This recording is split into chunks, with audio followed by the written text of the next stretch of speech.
이 이야기는 간호사인 숙모한테 들은 이야기입니다.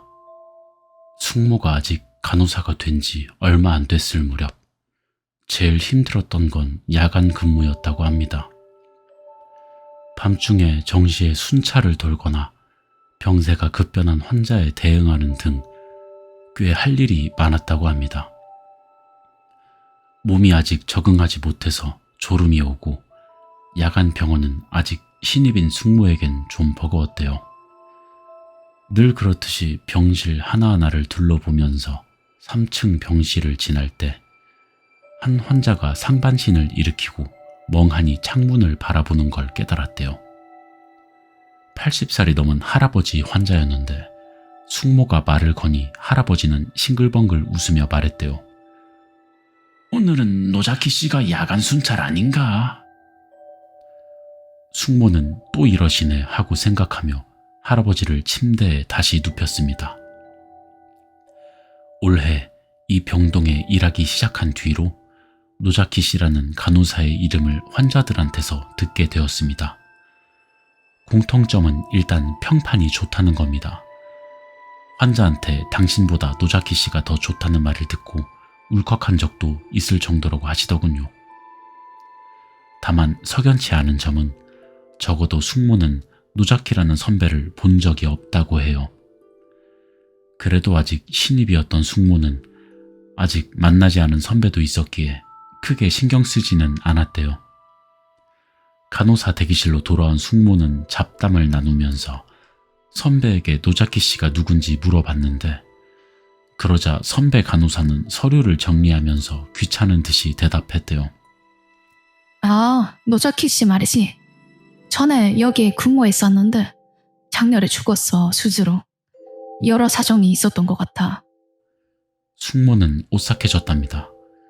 뭔가 착각이길 바라면서 아까 할아버지랑 나눈 대화를 얘기해 보았지만 뭐 흔히 있는 일이니까 신경 쓰지 마. 선배 간호사는 표정 하나 바꾸지 않고 무덤덤하게 대답했대요. 그로부터 할아버지뿐만이 아니라 젊은 남성 환자나 어린 환자들 입에서도 노자키 씨라는 이름이 나오는 걸 들을 때가 있었다고 해요.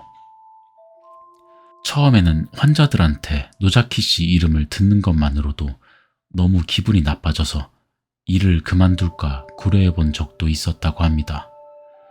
하지만 적응이란 무서운 법. 점점 일도 익숙해지고 겁이 많았던 숙모도 어지간한 심령 현상에도 눈도 깜빡이지 않게 되었대요. 가끔씩 노자키 씨 얘기를 하는 환자를 만나도 그냥 흘려들을 여유가 생겼답니다. 게다가 어째선지 환자들은 노자키 씨를 매우 좋아했대요. 설령 귀신이라도 선배 간호사이고 지금도 환자들을 돌봐주고 있는 건지도 모르겠구나. 그렇게 지금까지는 긍정적으로 생각하고 있었다고 해요. 여기까지 이야기를 듣고 유령도 나쁜 건 아닌 것 같다고 생각하고 있던 내게 숙모는 우습다는 듯이 낄낄거리며 말을 덧붙였어요. 단지 노자키 씨를 만난 환자는 모두 2, 3일 후에 죽어버렸지만 말이지. 평범한 어느 날 밤, 늘 그렇듯이 일을 마치고 돌아와서 평소처럼 잤던 날이었다. 금방 잠에 빠져서 잠시 후 꿈을 꾸기 시작했다. 내가 혼자서 밤 주택가에 있다. 그리고 천천히 걸어가며 주변을 탐색한다. 체감상 몇 분 동안 특이한 게 없는 길을 걸어가다가 문득 깨달았다. 이 길이 내가 사는 아파트랑 이어져 있다는 걸. 늘 통근할 때 이용하는 아주 잘 아는 길이었다. 자세히 보니 주변 집이나 풍경이 완벽하게 일치해서 이런 꿈은 처음이라고 감탄했다. 그러다가 50m 떨어진 곳에 사람이 서 있는 걸 보았다. 가로등이 어두워서 남자인지 여자인지 알 수 없었다. 아는 사람인가 생각하고 있으니 그 사람이 슥 다가왔다. 이상한 건 다리뿐만 아니라 온몸을 움직이지 않고 이동해왔다는 점이었다. 정말로 전혀 움직이지 않는다. 직립부동한 채로 똑바로 이쪽을 향해 천천히 이동한다. 지금 생각해보면 너무나도 꺼림칙한 광경이지만 꿈속이니까 제대로 사고할 수도 없었고 그때는 일단 어떻게 이동하고 있는지가 더 궁금했다. 그래서 천천히 이동하는 그 사람이 잘 보이는 위치까지 오기를 기다렸다. 40m, 30m, 20m. 그 사람이 점점 다가온다. 그때 비로소 이동법 말고도 이상한 점을 깨달았다. 보통 멀리서 가까이 다가오면 원근법 때문에 점점 커지지 않는가. 하지만 반대였다. 그 사람의 키는 조금씩이지만 작아지고 있었다. 게다가 다가오면서 드륵드륵 끼익끼익 하고 마찰하거나 깎이는 소리가 들려왔다. 귀에 거슬리는 기분 나쁜 소리. 그리고 드디어 10m까지 다가왔을 때 모든 의문이 풀렸다.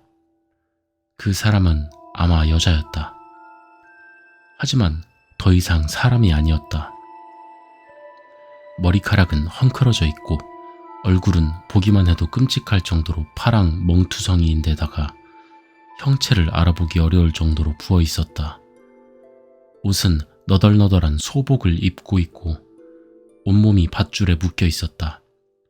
게다가 추를 주렁주렁 매단 채 그녀 전방에 있을 보이지 않는 무언가에게 밧줄이 잡혀 끌려가고 있었다.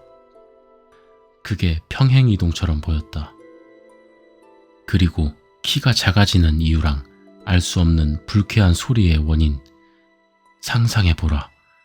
팔다리가 묶여 추를 매단 인간이 아스팔트 위에서 억지로 끌려가면 어떻게 되는가. 여자는 먼 거리를 끌려온 탓에 울퉁불퉁한 도로 표면에 발이 조금씩 깎여 닳아 없어졌다. 혹사당한 발은 이제 발이라고 부를 수 없는 그저 고깃덩이 같았다. 그 소리는 발의 근육이나 뼈가 갈려나가는 소리였던 것이다. 이때 나는 너무나 무서워서 꿈속에서도 알 수 있을 정도로 비지땀을 흘리고 있었다. 몸은 굳어버려서 그 자리에서 한 걸음도 움직일 수 없었다. 위험해. 빨리 도망치지 않으면 안 돼. 그렇게 생각해도 도망칠 수 없다. 조금씩 여자가 말 그대로 몸을 깎으면서 다가온다. 드륵드륵 끽끽. 정적이 감도는 심야 주택가에 울리는 이상한 소리. 듣는 것만으로도 격통이 느껴지는 생생함. 나는 구역질을 간신히 참았다. 꾹 눈을 감고 계속 잠에서 깨기를 빌었다. 그러자 소리가 그쳤다. 동시에 앞에서 느껴지던 이상한 기척도 사라졌다. 피로가 어깨를 누르며 온몸에서 긴장이 풀렸다. 안도에서 기도를 멈추고 눈을 뜨니 눈앞에는 곤죽이 된 얼굴, 귓가에서 목소리가 들렸다. 내가 아니야. 순간 꿈속 세계가 닫혔다. 정신이 들고 보니 창문에서 빛이 흘러나오고 있었다. 어느샌가 아침이 된 것이다. 일어날 때 이불을 보니 생각보다 땀으로 흥건했다. 그 여자는 대체 누구였을까? 내가 아냐 라는 건 무슨 뜻이었을까? 혹시 아주 먼 옛날에 벌을 받은 여자가 사후에도 고통 속에서 자신의 결백을 주장해온 건지도 모른다. 그렇게 생각하면 정말로 무서운 건 여자를 거기까지 몰아넣은 인간 그 자체라고 나는 생각한다.